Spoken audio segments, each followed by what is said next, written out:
பிரபல ஜோஹோ நிறுவனத்தின் சிஇஓ ஸ்ரீதர் வேம்பு தன்னை ஏமாற்றிவிட்டதாக அவரது மனைவி பிரமிளா குற்றம் சாட்டியுள்ளார். ஆனால் தன் மீது ஆதாரமற்ற குற்றச்சாட்டுகளை முன்வைப்பதாக ஸ்ரீதர் வேம்பு மறுப்பு தெரிவித்துள்ளார். பிரபல மென்பொருள் நிறுவனமான ஜோஹோ நிறுவனத்தின் சிஇஓ ஸ்ரீதர் வேம்பு ஆட்டிசம் குறைபாடு உடைய மகனையும் தன்னையும் நிர்கதியாக விட்டுச் சென்றதாக அவரது மனைவி பிரமிளா குற்றம் சாட்டியுள்ளார். மேலும் ஜோஹோ நிறுவனத்தில் அவருக்கு இருந்த பங்குகள் மற்றும் அறிவுசார் சொத்துரிமையை தனக்கு தெரியாமல் ஸ்ரீதர் வேம்பு அவரது உறவினர்களுக்கு விற்றுவிட்டதாகவும் பிரமிளா புகார் அளித்துள்ளார். இந்நிலையில் மனைவியின் குற்றச்சாட்டிற்கு மறுப்பு தெரிவித்துள்ள ஸ்ரீதர் வேம்பு நீண்ட விளக்கத்தை முன்வைத்துள்ளார். பிரமிளாவையும் மகனையும் நிர்கதியாக விட்டுச் சென்றேன் என்று கூறுவது கட்டுக்கதை என்று ஸ்ரீதர் வேம்பு குறிப்பிட்டுள்ளார். கடந்த 3 ஆண்டுகளாக தன்னுடைய அமெரிக்கா ஊதியத்தை மனைவியிடம் அளித்து வருவதாக கூறியுள்ள ஸ்ரீதர் வேம்பு பிரமிளாவின் அறக்கட்டளையும் ஜோஹோ ஆதரவில் செயல்படுவதாக தெரிவித்துள்ளார். ஜோஹோ நிறுவனத்தின் பங்குகளை தான் யாருக்கும் மாற்றவில்லை என்று ஸ்ரீதர் வேம்பு திட்டவட்டமாக கூறியுள்ளார். இந்நிலையில் தற்போது எழுந்துள்ள அனைத்து குழப்பங்கள் மற்றும் பிரச்சினைக்கும் தனது சித்தப்பா ராமே காரணம் என்று ஸ்ரீதர் குறிப்பிட்டுள்ளார். புற்றுநோயால் பாதிக்கப்பட்டு குடும்பத்தால் புறக்கணிக்கப்பட்ட சித்தப்பாவிற்கு தான் அடைக்கலம் கொடுத்ததாக ஸ்ரீதர் தெரிவித்துள்ளார். ஆனால் தற்போது வாடகையின்றி தனது வீட்டில் வசிக்கும் சித்தப்பா ராம் தேவையற்ற வதந்திகளை பரப்புவதாக அவர் குற்றம் சாட்டியுள்ளார். இதனை விரக்தியில் இருக்கும் தனது மனைவியும் நம்பி தன் மீது ஆதாரமற்ற குற்றச்சாட்டுகளை முன்வைப்பதாக ஸ்ரீதர் விளக்கமளித்துள்ளார். இதனிடையே மகனின் ஆட்டிசம் தங்களின் வாழ்க்கையை அழித்துவிட்டதாக கூறிய ஸ்ரீதர் தன்னை தற்கொலை செய்யும் அளவிற்கு மன அழுத்தத்தில் தள்ளியதாகவும் குறிப்பிட்டுள்ளார். தான் உயிருடன் இருக்கும் வரை மனைவி மற்றும் மகன்களை கவனித்துக் கொள்வேன் என்றும் ஸ்ரீதர் வேம்பு தெரிவித்துள்ளார். கலிபோர்னியா சட்டப்படி மனைவியின் ஒப்புதல் இன்றி கணவர் சொத்துக்களை விற்க முடியாது. எனவே வேம்பு தனது உறவினர்கள் பெயர்களில் சொத்துக்களை மாற்றியது சட்டவிரோதம் என்று பிரமிளா வழக்கு தொடர்ந்துள்ளார். இந்நிலையில் உண்மையும் நீதியும் வெல்லும் என்ற நம்பிக்கை தனக்கு எப்போதுமே உண்டு என்று ஸ்ரீதர் வேம்பு கூறியுள்ளார். சில முக்கிய செய்திகளை 1 நிமிட தொகுப்புகளாக பார்க்கலாம்.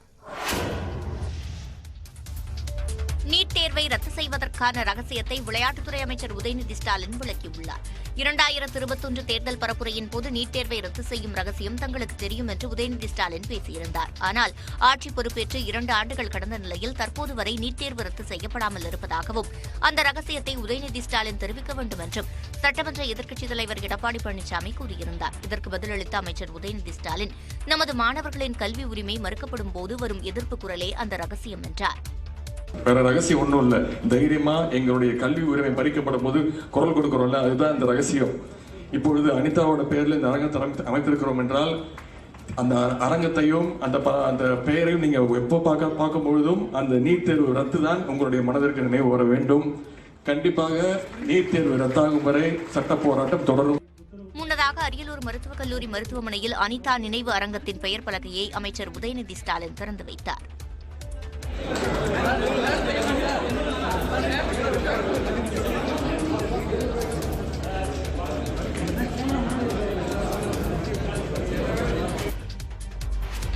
சென்னை ஐஐடியில் மாணவர் தூக்கிட்டு தற்கொலை செய்து கொண்டார்.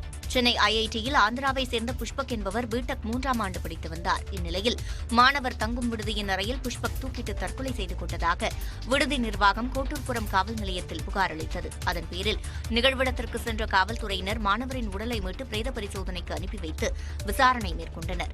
கடந்த மாதம் 13ஆம் தேதி மகாராஷ்டிரா மாநிலத்தைச் சேர்ந்த ஸ்டீபன் சன்னி ஆல்பர்ட் என்பவர் தற்கொலை செய்து கொண்ட நிலையில் மற்றொரு சம்பவம் நடந்துள்ளது. இந்நிலையில் மாணவர் புஷ்பக்கின் மரணம் வருத்தமளிப்பதாக ஐஐடி இயக்குநர் காமகோடி தெரிவித்துள்ளார். கொரோனா காலகட்டத்திற்கு பிறகு மாணவர்கள் பல்வேறு சமூக அழுத்தத்திற்கு ஆளாகியிருப்பதாக ஐஐடி தரப்பில் தெரிவிக்கப்பட்டுள்ளது. பிரச்சினைகளை மாணவர்கள் வெளிப்படுத்தாததால் தற்கொலைகளை தடுக்க முடிவதில்லை என ஐஐடி விளக்கமளித்துள்ளது. சென்னையில் மழைநீர் வடிகால்களின் நிலை குறித்து துல்லியமான படங்களுடன் ப்ளூ பிரிண்ட் தயார் செய்ய வேண்டும் என்பன உள்ளிட்ட பரிந்துரைகள் வெள்ள தடுப்பு நடவடிக்கைகள் குறித்த இறுதி அறிக்கையில் இடம்பெற்றுள்ளன. கடந்த 2021ஆம் ஆண்டு சென்னையில் மழை வெள்ள பாதிப்புக்கு நிரந்தர தீர்வு காண்பதற்காக ஓய்வு பெற்ற IAS திருப்புகழ் தலைமையில் குழு அமைக்கப்பட்டது. இந்த குழு சென்னை மற்றும் புறநகர் பகுதிகளில் மழை வெள்ளத்தால் பாதிக்கப்படும் இடங்களில் ஆய்வு நடத்தி 90 பக்கங்களை கொண்ட இடைக்கால அறிக்கையை கடந்த ஜனவரியில் தாக்கல் செய்தது. இந்நிலையில் 690 பக்கங்கள் கொண்ட இறுதி அறிக்கையை திருப்புகழ் தலைமையிலான குழுவினர் முதலமைச்சர் மு.க. ஸ்டாலினிடம் சமர்ப்பித்தனர். அதில் ஒருங்கிணைந்த வெள்ளத்தடுப்பு மேலாண்மைக்கு உயர் அதிகாரம் கொண்ட ஆணையம் தேவை என்றும் மழைநீர் மற்றும் கழிவுநீர் உட்கட்டமைப்புகள் மேம்படுத்தப்பட வேண்டும் என்றும் பரிந்துரைக்கப்பட்டுள்ளது. சமவெளிகளில் உள்ள ஆக்கிரமிப்புகளை அகற்ற வலியுறுத்தப்பட்டுள்ள நிலையில் சென்னைக்கு மாஸ்டர் வடிகால் திட்டம் உருவாக்கப்பட வேண்டும் என்று தெரிவிக்கப்பட்டுள்ளது. நடைபாதைகள் மற்றும் பொது இடங்களில் கிரானைட் மற்றும் பிற பாறை அடுக்குகளை பயன்படுத்துவதை தவிர்க்கவும் 2 மாடிகள் கொண்ட கட்டடங்களில் கூடுதலாக மழைநீரை சேமிக்க ஆழ்நிலை தொட்டிகள் இருக்க வேண்டும் என்றும் வலியுறுத்தப்பட்டுள்ளது. தட்பவெப்பநிலையை தாங்கும் சென்னையை உருவாக்க பெருநகர பகுதிக்கான பேரிடர் மேலாண்மை திட்டம் தயாரிக்கப்பட வேண்டியது அவசியம் என பரிந்துரைக்கப்பட்டுள்ளது.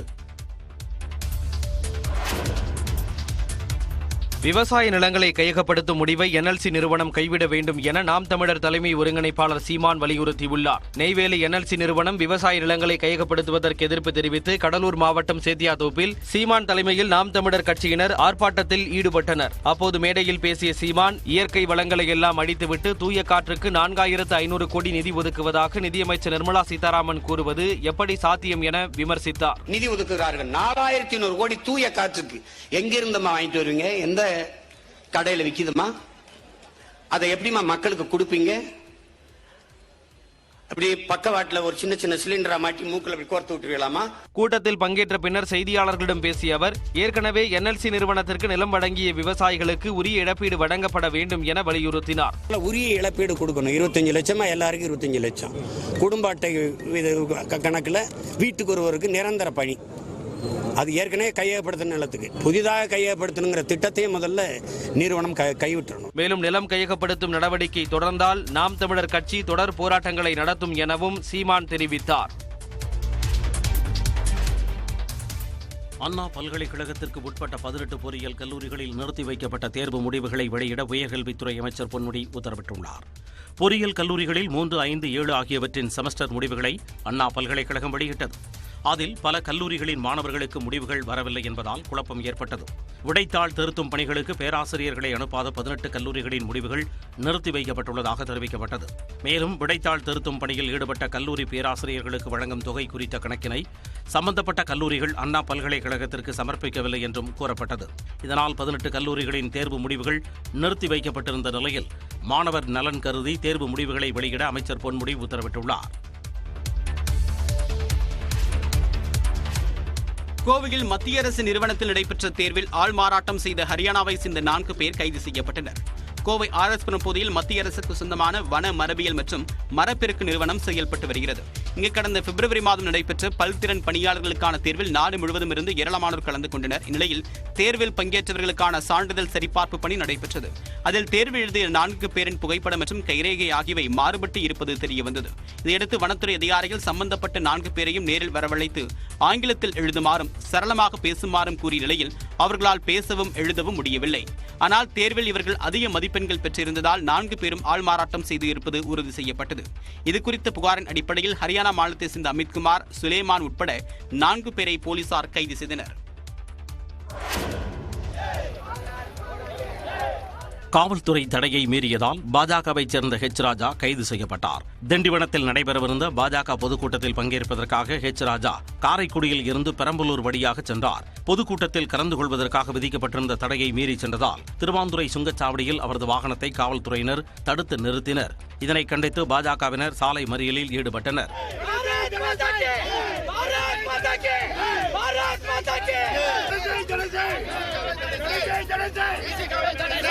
அப்போது தடையை மீறுவதால் கைது செய்யப்படுவதாக காவல்துறையினர் தெரிவித்தபோது ராஜா வாக்குவாதத்தில் ஈடுபட்டார்.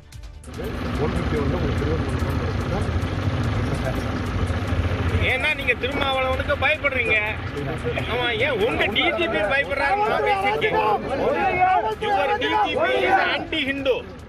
அப்போது செய்தியாளர்களிடம் பேசிய ராஜா காவல்துறை ஒருதலை பட்சமாக செயல்படுவதாக குற்றம் சாட்டினார்.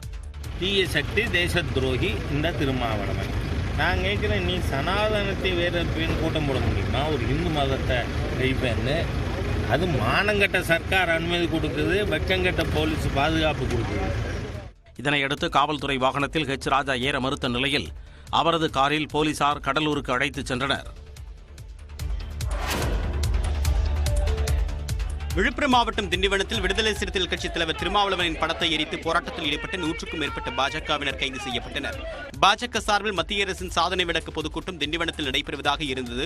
இதில் ஹெச் ராஜா கலந்து கொள்ளவிருப்பதாகவும் அவர் மீது விடுதலை சிறுத்தைகள் கட்சியில் தாக்குதல் நடத்த திட்டமிட்டிருந்ததாகவும் அறிந்த போலீசார் சட்ட ஒழுங்கு பிரச்சனையை சுட்டிக்காட்டி பாஜக கூட்டத்திற்கு திடீரென்று அனுமதி மறுத்து உத்தரவிட்டனர். இதனிடையே பெரம்பலூரில் ஹெச் ராஜா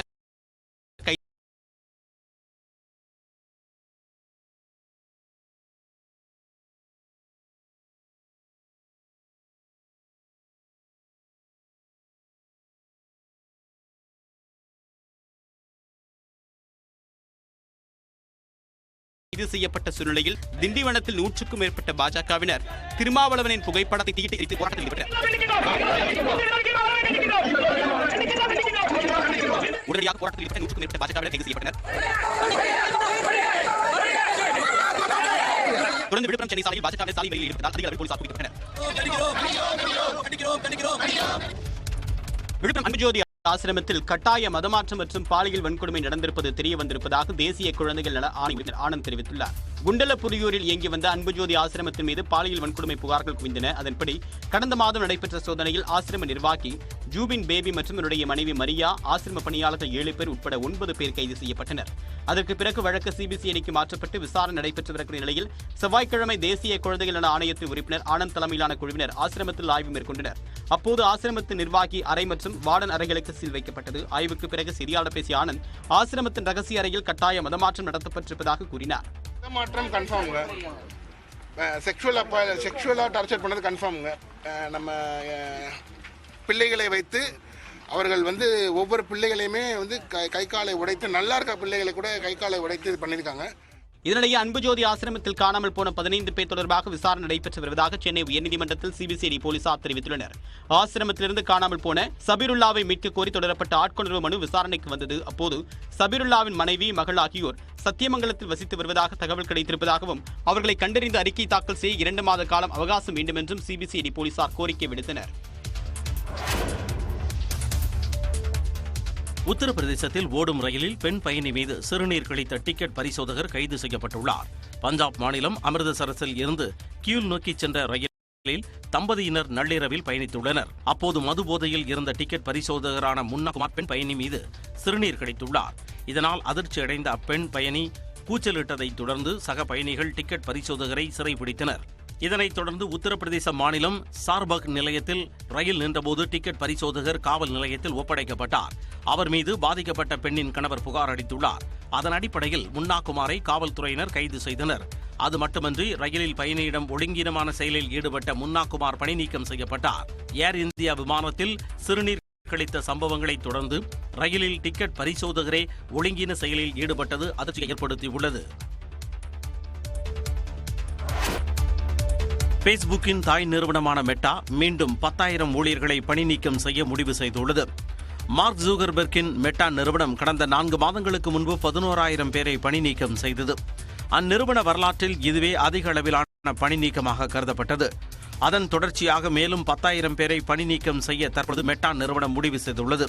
இதனை அந்நிறுவனத்தின் தலைமை செயல் அதிகாரி மார்க் ஜூகர்பெர்க் தனது பணியாளர்களிடம் கூறியதாக தகவல் வெளியாகியுள்ளது. இம்முறை பொறியியல் சாராத துறைகளில் உள்ளவர்கள் நீக்கம் செய்ய மெட்டா நிறுவனம் முடிவு செய்துள்ளது. இவை மட்டுமின்றி 5,000 பேரை புதிதாக பணிக்கு அமர்த்தும் திட்டமும் கைவிடப்பட்டதாக மெட்டா தெரிவித்துள்ளது. கடந்த ஆண்டின் பிற்பகுதி முதல் ஐடி நிறுவனங்கள் தொடர்ந்து பணி நீக்க நடவடிக்கையில் ஈடுபட்டு வருகின்றனர். இதில் அதிகபட்சமாக அமேசான் நிறுவனம் 18,000 பேரை பணி நீக்கம் செய்துள்ளது. இந்நிலையில் தற்பொழுது மெட்டா நிறுவனத்தின் 2ஆம் சுற்று பணி நீக்கம் நடவடிக்கையில் இறங்கியுள்ளது. இதன் மூலம் அதிக அளவிலான ஊழியர்களை பணி நீக்கம் செய்து அவப்பெயர் மெட்டாவிற்கு நேர உள்ளது. சிகிச்சை பலனின்றி உயிரிழந்திருக்கிறார். இது குறித்த விவரங்களுடன் செய்தியாளர் முத்துராமலிங்கம் இணைந்திருக்கிறார். முத்துராமலிங்கம், இந்த சம்பவத்தின் பின்னணி என்ன? காவல்துறையின் விசாரணையில் என்ன தெரிய வந்திருக்கு? லாவண்யா, சிவகங்கை மாவட்டம் காரைக்குடி அருகே பள்ளத்தூருக்கு அருவியில் அரசு டாஸ்மாக் கடை உள்ளது. இதன் விற்பனையாளராக அர்ஜுனன் என்பவர் பணிபுரிந்து வருகிறார். இந்நிலையில் கடந்த மார்ச் மாதம் 3ஆம் தேதி இரவு கடையை பாதி அளவு அடைத்துவிட்டு மது விற்பனை உள்ள கணக்குகளை சரிபார்த்துக் கொண்டிருந்த போது கடை வந்த அதே பகுதியைச் சேர்ந்த வாலிபர் ராஜேஷ் என்பவர் மதுவால் தன் குடும்பம் சீரழிந்து விட்டது என்பதற்காக மதுக்கடையை தீயிட்டு அழித்து விட்டால் மதுக்கடையை இனிமேல் திறக்க முடியாது என்ற கோபத்தில் கையில் வைத்திருந்த, அதாவது பெட்ரோல் நிரப்பப்பட்ட பாட்டிலை அந்த கடைகளை தீயை பற்ற வச்சு தூக்கி வீசிட்டு சென்றாரு. இதுல வந்து இந்த மது கடைகள் இருந்த மது பாட்டில்கள் மற்றும் பணம் ரூபாய் 76,880 ரூபாய் சேதமடைஞ்சிச்சு. இந்நிலையில வந்து அந்த பணியில் இருந்த இளையாங்குடியைச் சேர்ந்த அர்ஜுனன் என்பவருக்கும் உடலில் வந்து 60% தீக்காயம் ஏற்பட்டு மதுரை தனியார் மருத்துவமனையில் சிகிச்சை பெற்று வந்த நிலையில இன்று அதிகாலை ஒரு 1 மணி அளவில் வந்து அவர் உயிரிழந்துட்டாரு. இந்நிலையில வந்து பள்ளத்தூர் போலீசார் அரசு மதுபான கடையில் பெட்ரோல் குண்டு வீசிய மற்றும் பொருட்கள் சேதப்படுத்திய பணியாளர்கள் காயம் ஏற்படுத்த கொடுத்து வாலிபரை மீது வழக்கு பதிவு செய்து அவரை கைது செய்து சிறையில் அடைத்தனர். இந்நிலையில வந்து அவர் உயிரிழந்ததால் பெட்ரோல் குண்டு வீச்சு வழக்கில் வந்து கொலை வழக்காக மாற்றம் செய்யப்பட்டு அவர் மீது கொலை வழக்கு பதியப்படும் சூழ்நிலை ஏற்பட்டுள்ளது. லாவண்யா, விவரங்களுக்கு நன்றி முத்துராமலிங்கம்.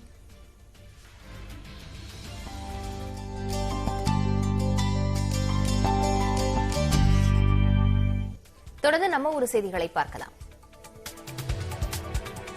திருவாரூர் மாவட்டம் மன்னார்குடி அருகே வடுவூரில் 7 கோடி ரூபாய் மதிப்பீட்டில் கட்டப்பட்ட உள்விளையாட்டு அரங்கத்தை அமைச்சர் உதயநிதி ஸ்டாலின் திறந்து வைத்தார். இறக்குமதி மரப்பலையால் அமைக்கப்பட்டுள்ள விளையாட்டு அரங்கில் கபடி, வாலிபால், கூடைப்பந்து, இறகுப்பந்து உள்ளிட்ட விளையாட்டுகளுக்கான அரங்குகள் உள்ளன. நிகழ்ச்சியில் எய்ம்ஸ் என பொறிக்கப்பட்ட செங்கல் போன்ற வடிவமைப்பு கொண்ட கேடயத்தை மன்னார்குடி சட்டமன்ற உறுப்பினர் TRP ராஜா அமைச்சர் உதயநிதி ஸ்டாலினிடம் வழங்கினார். திண்டுக்கல் மாவட்டம் பழனியில் உள்ள பிரசித்தி பெற்ற மாரியம்மன் கோயிலில் மாசித் திருவிழா நிறைவையொட்டி ஆயிரக்கணக்கானோர் பால்குடம் எடுத்து அம்மனுக்கு அபிஷேகம் செய்தனர். இதைத் தொடர்ந்து அன்னாபிஷேகம் மற்றும் உற்சவ சாந்தி நடைபெற்றது. இதில் திரளான பக்தர்கள் கலந்து கொண்டு சாமி தரிசனம் செய்தனர்.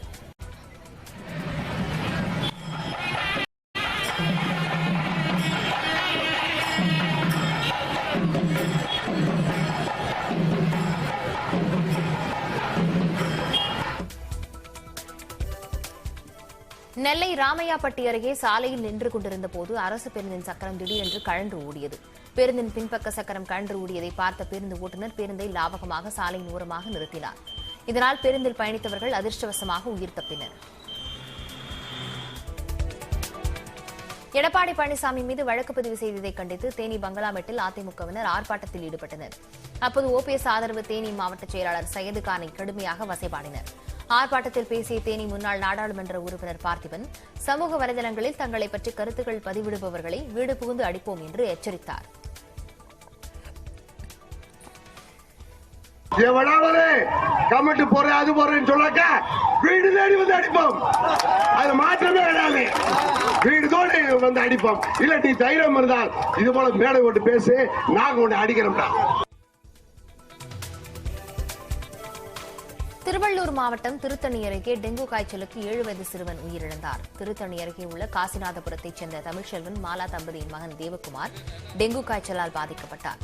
உயிருக்கு ஆபத்தான நிலையில் எழும்பூர் மருத்துவமனையில் சேர்க்கப்பட்ட சிறுவன் சிகிச்சை பலனின்றி உயிரிழந்தார். இந்நிலையில் காசிநாதபுரத்தில் மருத்துவ முகாம் ஏற்படுத்தி தடுப்பு நடவடிக்கைகள் மேற்கொள்ளப்பட்டு வருகிறது. பெரம்பலூரில் 14 வயது சிறுவனை மதுபாட்டிலால் குத்தி கொலை செய்த 3 சிறுவர்கள் உட்பட 5 பேரை போலீசார் கைது செய்தனர். இந்திரா நகர் அங்காளம்மன் கோயில் தெருவைச் சேர்ந்த ரோஹித் ராஜாவை கஞ்சா பொட்டலங்கள் திருடியதாக கூறி அதே பகுதியைச் சேர்ந்த சிறுவர்கள் மது பாட்டிலால் குத்தி கொலை செய்தனர். இதில் ஸ்ரீனிவாசன், ஐயனார் ஆகிய இருவரையும் கைது செய்து திருச்சி மத்திய சிறையில் அடைத்தனர். மேலும் 3 பேர் 17 வயதுடையவர்கள் என்பதால் திருச்சி இளஞ்சிறார் கூர்நோக்கு இல்லத்தில் அடைக்கப்பட்டனர்.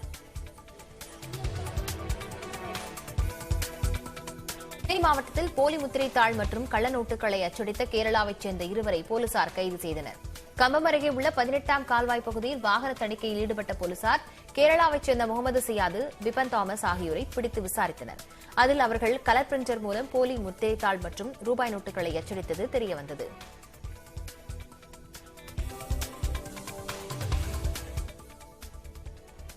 நடிகர் விஸ்வந்த் தனது பிறந்தநாளையொட்டி நெல்லையில் உள்ள ஆதரவற்றோர் இல்லத்தில் உள்ள முதியோர்களின் காலில் விழுந்து ஆசி பெற்றார். கபாலி, சண்டைக்கோழி 2ஆம் பாகம், ஸ்கெட்ச் உள்ளிட்ட பல்வேறு படங்களில் விஸ்வந்த் நடித்துள்ளார். இவர் தனது பிறந்தநாளை ஆதரவற்றோர் மற்றும் மனநலம் பாதிக்கப்பட்டவர்களோடு இணைந்து கேக் வெட்டி இனிப்புகள் வழங்கி கொண்டாடினார். ராணிப்பேட்டை மாவட்டம் அரக்கோணம் ரயில் நிலையத்தில் சந்தேகத்திற்கிடமளிக்கும் வகையில் கிடந்த சிறிய அட்டை பெட்டியால் பரபரப்பு ஏற்பட்டது.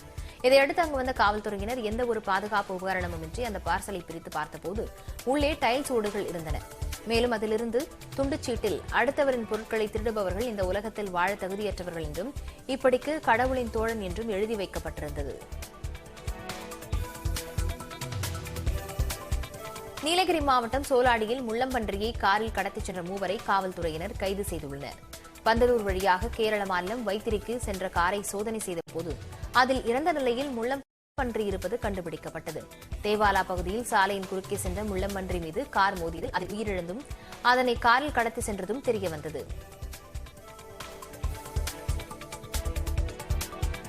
திருவண்ணாமலை அண்ணாமலையார் கோயிலில் உண்டியல் காணிக்கையாக 2,81,00,000 ரூபாய் கிடைத்துள்ளது. தை மற்றும் மாசி மாதத்தில் பக்தர்களிடமிருந்து பெறப்பட்ட உண்டியல் காணிக்கை கோயிலில் உள்ள திருக்கல்யாண மண்டபத்தில் எண்ணப்பட்டது. இதில் ரொக்கமாக 2,81,18,750 ரூபாயை பக்தர்கள் செலுத்தியுள்ளனர். மேலும் 405 கிராம் தங்கம், 2,385 கிராம் வெள்ளியும் கிடைத்துள்ளது.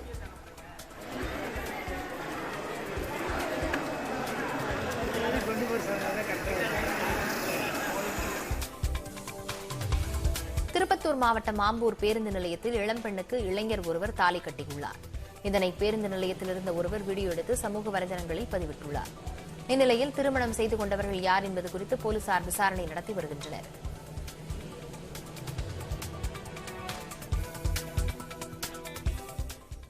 அடிப்படை வசதிகளின்றி ஆபத்தான வாழ்க்கை சூழலில் வசிக்கும் புரசைவாக்கம் திடீர் நகர் மக்கள் சிங்காரச்சென்னையில் தங்களது வாழ்க்கை தரத்தை அரசாங்கம் மேம்படுத்த வேண்டும் என கோரிக்கை விடுத்துள்ளனர்.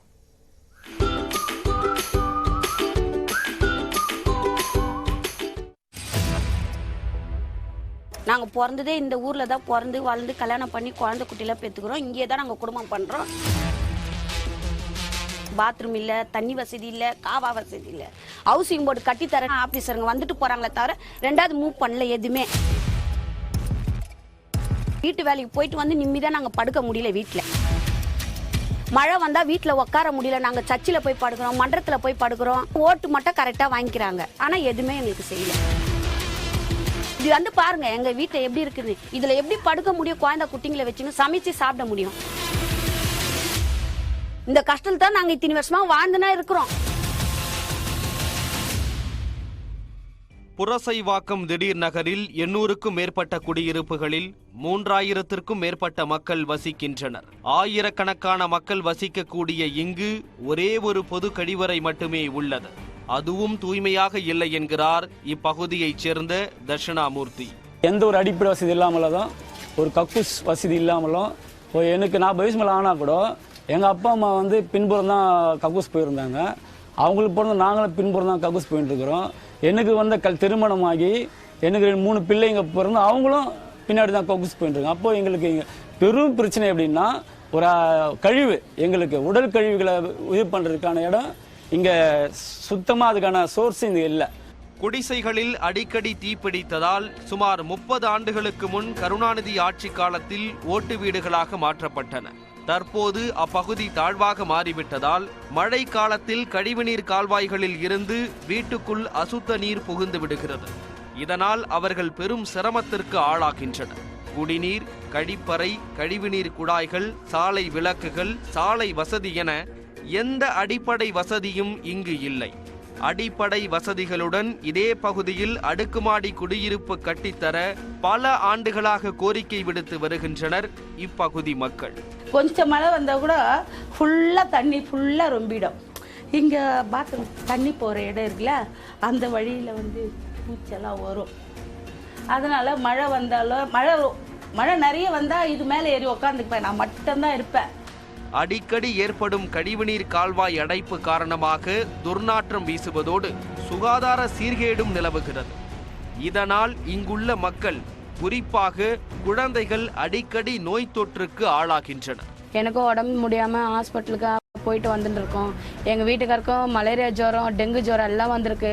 எங்க வீட்லயும் உடம்பு சரியில்லை, ரொம்ப பேர் நாங்க அவஸ்தைப்பட்டோம் காவால. இதேபோல் சைதாப்பேட்டை, ராஜா அண்ணாமலைபுரம் என சென்னையின் பல பகுதிகளில் உள்ள திடீர் நகர்களில் அடிப்படை வசதிகள் இல்லாத நிலையும் ஆபத்தான வாழ்க்கை சூழல் நிலவுவதையும் பார்க்க முடிகிறது.